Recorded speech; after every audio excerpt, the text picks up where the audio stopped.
நண்பர்களுக்கு வணக்கம். இன்னைக்கு நாம ஆலு பரோட்டா செய்ய போறோம்.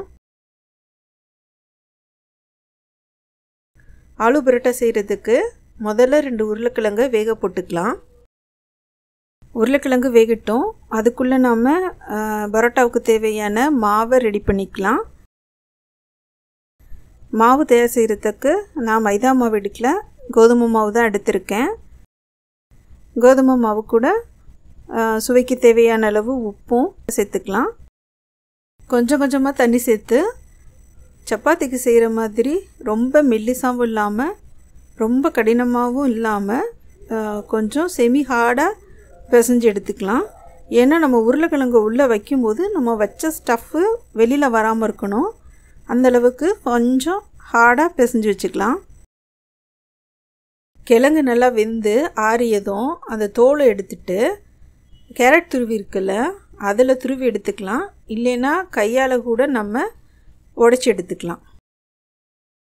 கடாயில் கொஞ்சமாக எண்ணெய் விட்டு எண்ணெய் சூடானதும் கொஞ்சமாக சீரகம், அது கூட ஒரு பெரிய வெங்காயம் போட்டு தாளிச்சிருக்கேன். வெங்காயம் கொஞ்சம் வதங்கினதும் இஞ்சி பூண்டு விழுது சேர்த்து பச்சை வாசனை போகிற வரைக்கும் அதை நல்லா வதக்கி விட்டுருங்க. இஞ்சி பூண்டு பச்சை வாசனை போனதும் பச்சை மிளகாய் சேர்த்துக்கலாம். அடுத்ததாக நாம் துருவி வச்சுருக்கோம்ல உருளைக்கிழங்கு, கொஞ்சமாக மஞ்சள் தூள், மிளகாய்த்தூள் சேர்த்துக்கலாம். சுவைக்காக கொஞ்சம் சீரகத்தூளும் தேவையான அளவு உப்பும் சேர்த்து நல்லா கலந்து விட்டுக்குங்க. மசாலா சேர்த்ததுக்கப்புறமா ரொம்ப நேரம் இதை அடுப்பில் வச்சுருக்கணும்னு அவசியம் கிடையாது. நம்ம சேர்த்துருக்கோம் இல்லையா உருளைக்கிழங்கு, அப்புறம் மசாலா, இதெல்லாம் நல்லா ஒன்று சேர்ந்து வரணும். அதே சமயம் பச்சை வாசனையும் போகணும். அது வரைக்கும் அடுப்பில் வச்சுருங்க, போதும். கடாயை இறக்கிறதுக்கு முன்னாடி வாசனைக்காக கொஞ்சமாக கரம் மசாலா சேர்த்துக்கிறேன். கரம் மசாலா பொறுத்த வரைக்கும் உங்களோட விருப்பம்தான். உங்களுக்கு எவ்வளவு பிடிக்குமோ அந்தளவுக்கு நீங்கள் கரம் மசாலா சேர்த்துக்கோங்க.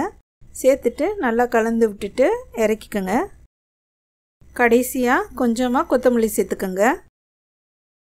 ஆலு பரோட்டா செய்கிறதுக்கு நம்ம ஏற்கனவே தயார் பண்ணி வச்சுருக்கோம்ல கோதுமை மாவு, அதை கொஞ்சம் பெரிய உருண்டையாக எடுத்துக்கலாம். நம்ம எப்பயும் சப்பாத்தி செய்கிறதுக்கு உருண்டை பிடிப்போம் இல்லையா, அதை விட கொஞ்சம் பெருசாக எடுத்துக்கலாம்.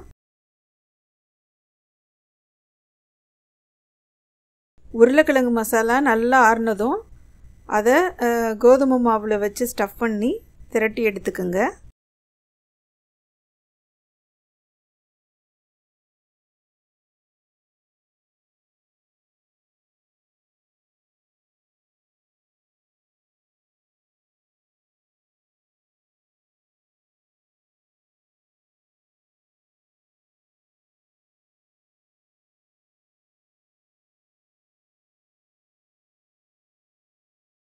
பரோட்டாவுக்கு மாவு தேய்க்கும் போது ரொம்ப மெல்லிசாக தேய்ச்சிடாமல் கொஞ்சம் கட்டையாக தேய்ச்சி எடுத்துக்கோங்க. அவ்வளோதான்.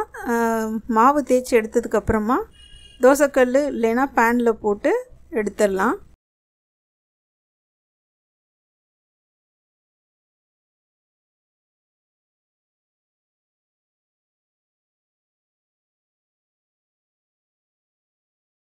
சுவையான ஆலு பரோட்டா தயார்.